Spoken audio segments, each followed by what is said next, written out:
Senhor presidente, no último domingo, nós concluímos as eleições em primeiro turno, onde foram eleitos todos os parlamentares estaduais e federais, vários governadores e outros candidatos ao Executivo ainda terão que concluir o processo eleitoral no dia 28, salvo engano, no dia 28 agora do mês de outubro, quando acontecerá o segundo turno.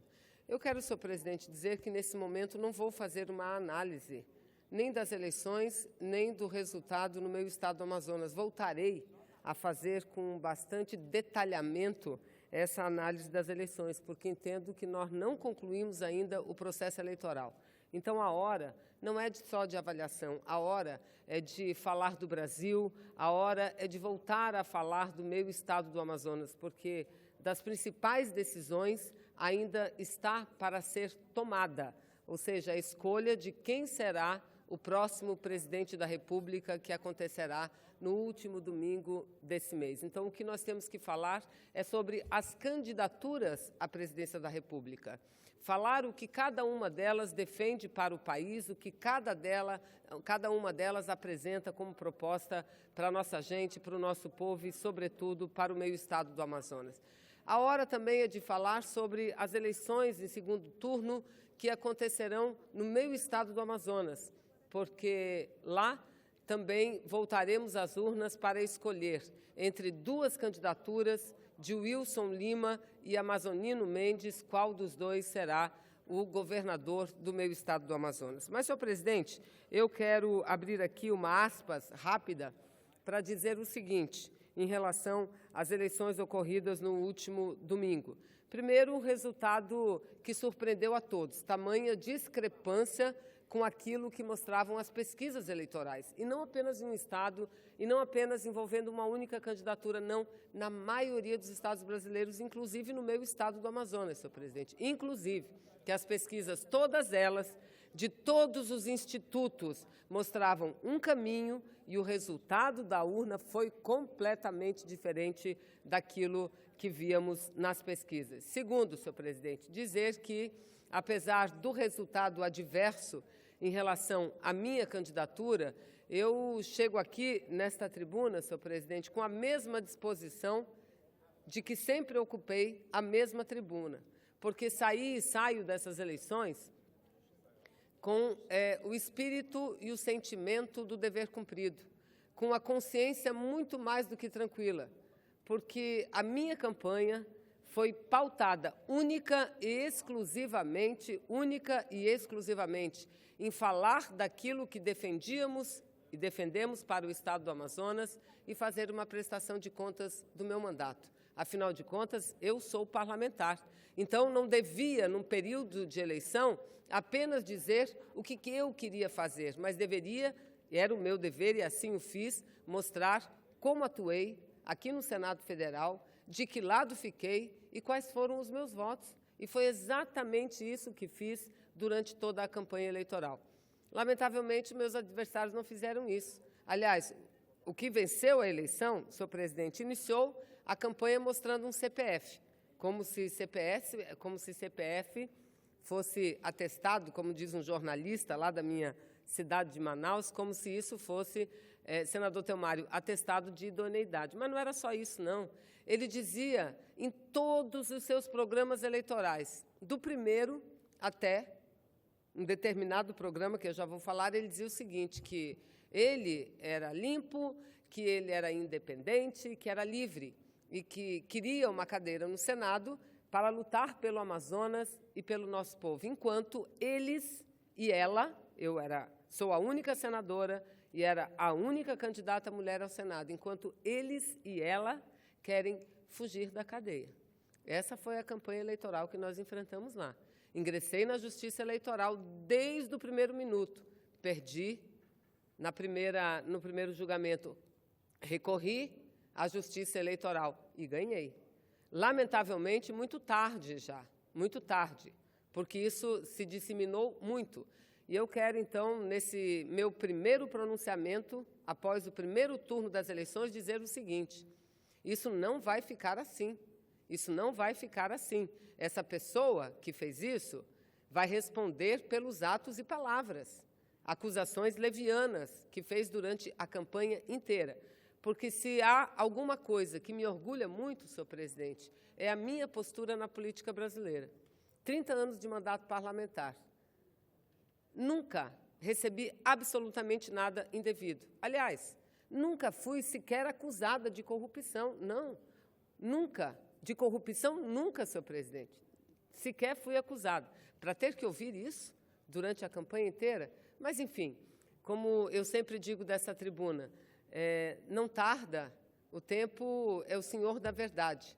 A verdade, às vezes, ela pode demorar, ela pode tardar, mas ela virá, ela virá. Aliás, ontem mesmo, veja a ironia da situação, os senhores e as senhoras senadoras. Ontem mesmo, num programa de uma rádio local, que entrevistou esse candidato que venceu as eleições, ele, depois da entrevista, não sei por que exatamente, mas o jornalista teceu o seguinte comentário, dizendo que, falando sobre esse mote de campanha, dizendo que o CPF não representa atestado de idoneidade para ninguém e que ele deveria ter feito o que não fez durante a campanha, que ele poderia, aí, abre aspas, isso foi o que disse o jornalista, abre aspas, podia ter rodado um vídeo onde é colocado em evidência com as mãos no pacote do célebre mensalinho que era pago pelo Alfredo Nascimento. E o jornalista se diz arrependido de não ter rodado esse vídeo. Um vídeo onde dizem que ele estava recebendo um tal do mensalinho que era pago pela prefeitura todos os meses. Mas, enfim, isso não vem ao caso. Eu quero, senhor presidente, nesse tempo que me resta, com a benevolência de Vossa Excelência, falar um pouco deste segundo turno do processo eleitoral. Me chamou muita atenção hoje a matéria, porque, primeiro, o que vem marcando muito esse processo eleitoral é aquilo que muitos, inclusive Vossa Excelência, fala da tribuna, os fake news, as mentiras, as inverdades que são postas, que são falsas, em notícias falsas vendidas como verdade, não é? Então veja, isso tem sido o principal mote. O candidato Haddad, que é o candidato que não apenas nós apoiamos, mas que demos a candidatura de vice-presidência, que é de Manuela Dávila, inclusive tomou uma iniciativa muito importante de fazer um pacto contra em conjunto com o seu adversário para que cessem esse tipo de fake news, para que ambas as candidaturas possam repelir esse tipo de atitude, principalmente por meio das mídias sociais e por meio de aplicativos dos telefones, como o WhatsApp e outros. Isso é muito importante. Mas, independente disso, eu penso que nós temos que trazer o debate para a política, porque o povo brasileiro tem que escolher em cima da verdade. O povo brasileiro tem que escolher o seu futuro presidente em cima do que cada um defende para o seu país. E hoje, senhor presidente, me preocupou muito aquilo que é a manchete do jornal Folha de São Paulo. Olha só, Bolsonaro e Guedes recrutam executivos para a sua equipe. Recrutam executivos para a sua equipe. Aí vamos lá, na página 21, ver quem são os executivos que eles estão recrutando para a sua equipe de governo, ou seja, para serem, segundo eles, os ministros, caso ele vença as eleições. Veja quem ele deverá recrutar. O CEO, né, o executivo do Bank of America, o executivo do Bozano Investimento, o executivo do Goldman Sachs, o executivo do Santander, ou seja, banqueiros.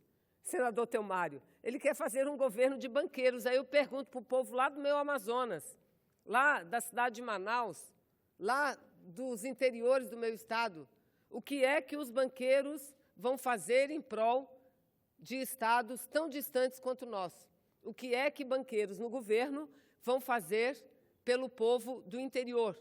Como será tratado ou como serão tratados os programas Luz para Todos, Bolsa Família, Minha Casa Minha Vida, o Seguro Defeso, com o governo de banqueiros? Aliás, eles têm dito e redito que férias É o maior absurdo que se pratica no Brasil, pagar 1/3 a mais durante as férias. E que o outro absurdo seria pagar o 13º, porque as empresas só recolhem 12 meses por ano, e como pagar o 13º? Então, é isso que a nação brasileira tem que discutir, é isso que a nossa gente precisa discutir. Aliás, esse Guedes, Paulo Guedes, que dizem é quem, de fato, manda no Bolsonaro, é quem determina, quem dá as regras de governo, quem fez o programa, é a cabeça pensante de Bolsonaro. O que Paulo Guedes já falou sobre incentivos fiscais? Que ele é contra. E eu vou falar isso todo dia aqui dessa tribuna, para que a gente do meu estado, e olha que no estado do Amazonas o resultado para presidente foi 43-40, contra o nosso candidato Haddad, 43-40, ou seja, muito equilibrado.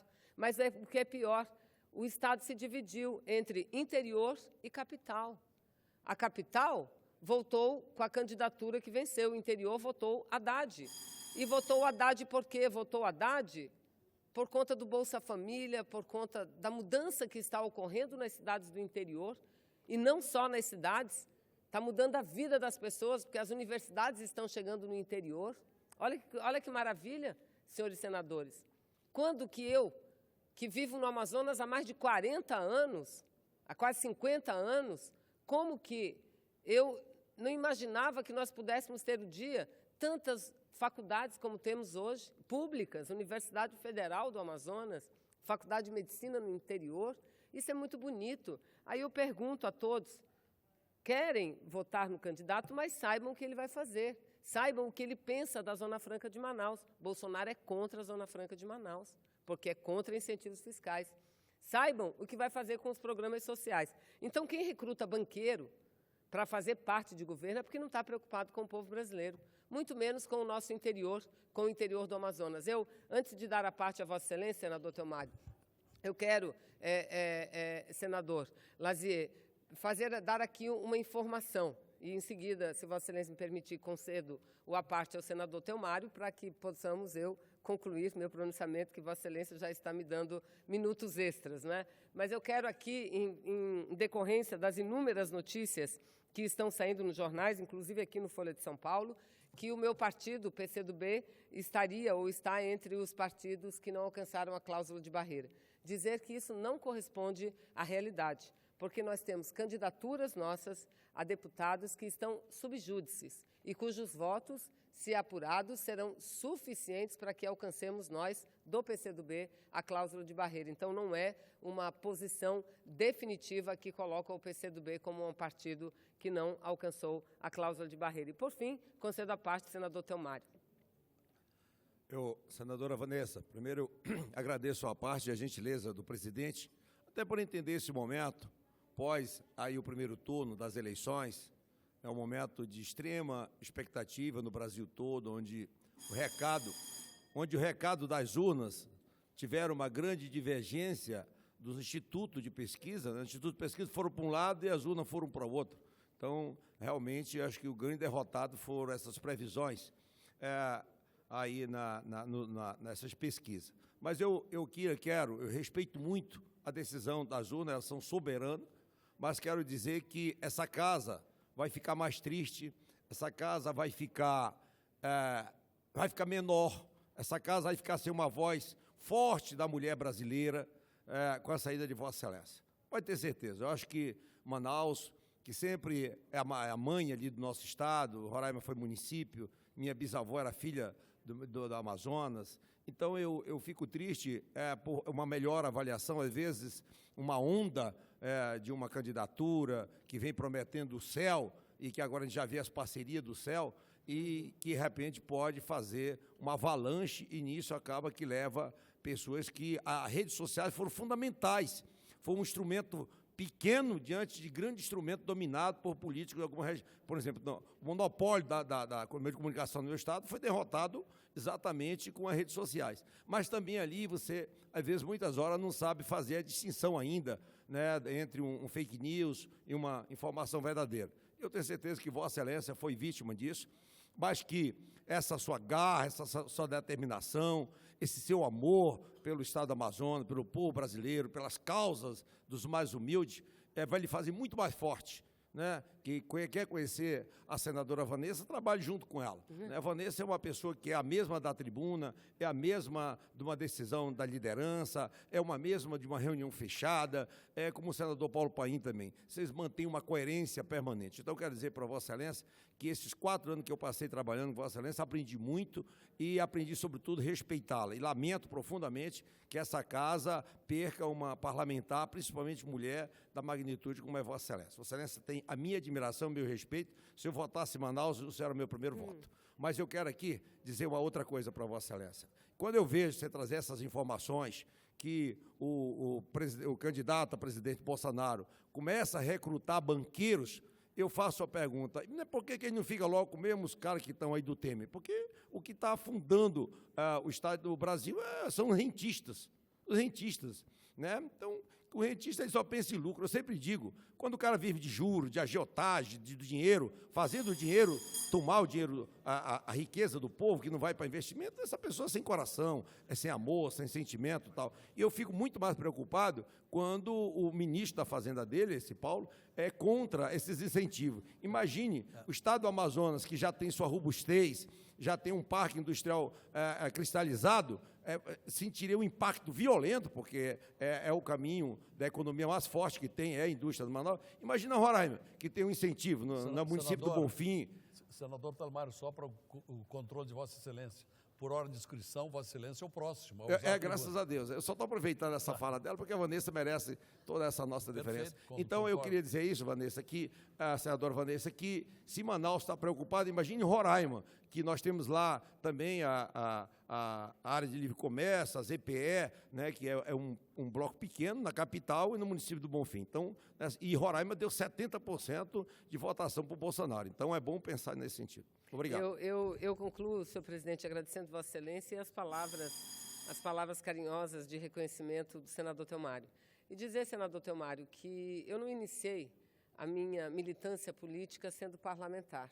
E não preciso de ter mandato parlamentar para seguir na luta, porque eu luto por aquilo que eu acredito. Eu luto porque sei que é possível que a gente construa uma sociedade melhor, uma sociedade sem tantas diferenças que nós vivemos hoje. Uma sociedade onde a maioria passa fome, não tem trabalho, não tem salário, não tem onde morar, enquanto alguns vivem de forma nababesca. Não é? Então, é por isso que eu luto e é por isso que eu vou continuar lutando. E defendendo meu Amazonas. Às vezes as pessoas não compreenderam algumas posições que eu tomei aqui, mas saibam, todas as posições que eu tomei foi em defesa da minha Zona Franca. Quando a gente dizia que o Lula defendia a Zona Franca, as pessoas achavam que era só discurso. E que nós iríamos sofrer, a Zona Franca iria sofrer com esse tal de Michel Temer, dizia que era só discurso. Está aí. 14 anos de tranquilidade, de Zona Franca progredindo, Zona Franca sendo respeitada. E agora, não foram nem 2 anos para que o Michel Temer atacasse a nossa Zona Franca, e atacasse de forma dura, retirando incentivos que podem levar ao desemprego mais de 14 mil famílias. Continuamos lutando, portanto, contra isso. Aliás, na pauta hoje, senador Lazier, um dos projetos que está na pauta trata da privatização da nossa Amazonas Energia. Não é hora de o Senado Federal votar essa matéria. Eu aproveito e peço o voto contrário. Não é hora de votar privatização de nada. Nós estamos entre o primeiro e o segundo turno de uma eleição. E não é hora do parlamento, a mando do Michel Temer, tomar uma decisão que vai impactar tanto a vida de quem vive lá no meu Amazonas, sobretudo aqueles que vivem no interior e que dependem do Luz para Todos. Então, concluo fazendo esse apelo aos senhores senadores, aos nossos colegas. Não vamos permitir que este projeto seja votado hoje. Não é hora de votar privatização de nada, muito menos da empresa de energia lá do meu estado, que é pública, porque ainda é a única que consegue garantir o acesso da nossa gente, principalmente no interior, à energia elétrica. Muito obrigada, senhor presidente.